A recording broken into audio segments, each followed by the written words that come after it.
చారిత్రక తప్పిదం చేస్తున్నారు. ప్రస్తుతానికి జగన్‌ని తిట్టేస్తా, జగన్ పాయింట్‌ని విమర్శించడం వరకే పరిమితమవుతా.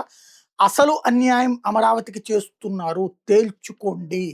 29 గ్రామాల అమరావతినే తయారు చేస్తే రాష్ట్రానికి పెను ప్రమాదం సృష్టించినట్టే, రాష్ట్ర భవిష్యత్తుని అగాధంలో చేర్చినట్టే. భారతదేశ చరిత్రలో ఇంత చిన్న రాజధాని ఎక్కడా లేకుండా పోతుంది. 29 గ్రామాల రాజధాని అంటే అది గుర్తుపెట్టుకోండి. ఎందుకంటే ఇప్పుడు తాజాగా పుర నగరపాలక సంస్థలో పెరిగిన వార్డుల డివిజన్ల సంఖ్యను ప్రకటించారు.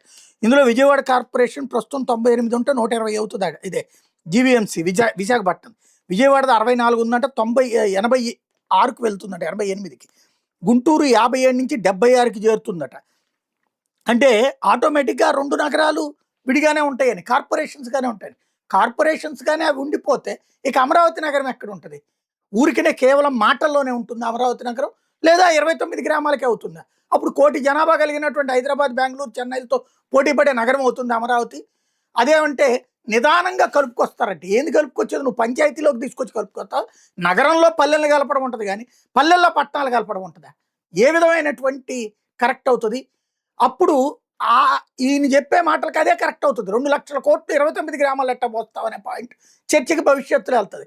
జాగ్రత్త తీసుకోవాల్సిన అవసరం, బాధ్యతగా ఉండాల్సిన అవసరం ఉంది.